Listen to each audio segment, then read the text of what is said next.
जय हिंद। आज का टॉपिक है वृत्त का समीकरण। वृत्त का समीकरण पढ़ने से पहले हम जानेंगे वृत्त होता क्या है। तो वृत्त की यहाँ पर डिफिनीशन क्या है कि समतल में किसी स्थिर बिंदु से निश्चित दूरी रखते हुए चलने वाले बिंदु के बिंदु पथ को वृत्त कहते हैं। ठीक है ना। इसका मतलब क्या होगा कि यह मान लेते हैं पूरा समतल है। ठीक है ना। यह समतल है।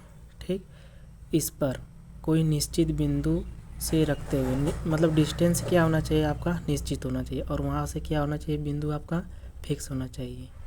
ठीक है ना। और इस पर चलने वाले जो बिंदु पथ होगा, ठीक है ना, इसी को हम क्या बोलते हैं, वृत्त बोलते हैं। ठीक, अब इसके बाद जान लेते हैं कि त्रिज्या क्या होता है, व्यास क्या होता है वृत्त में। तो वृत्त की त्रिज्या मतलब कि अगर मान लेते हैं वृत्त का केंद्र होगा O, ठीक, और यहाँ से एक इसको बोलते हैं परिधि।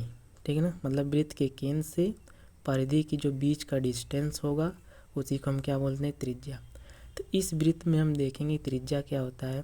त्रिज्या OA है। मतलब त्रिज्या OA किसके बराबर होता है, मान लेते A ले लेंगे त्रिज्या को, कोई भी दूरी होगा वो दूरी हम मान लेते A है। और व्यास क्या होगा, अब व्यास क्या होगा, व्यास क्या होता है कि वृत्त की सबसे बड़ी जीवा। तो वृत्त की सबसे बड़ी जीवा क्या होती है, वृत्त की सबसे बड़ी जीवा यह BA जो कि केंद्र से जाता है। ठीक है ना।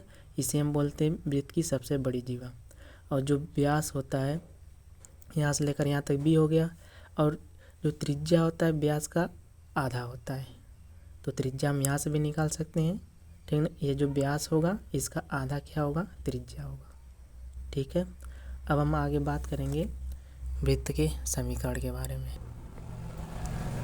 हमें उस वृत्त का समीकरण निकालना जब केंद्र, मूल बिंदु और त्रिज्या A हो।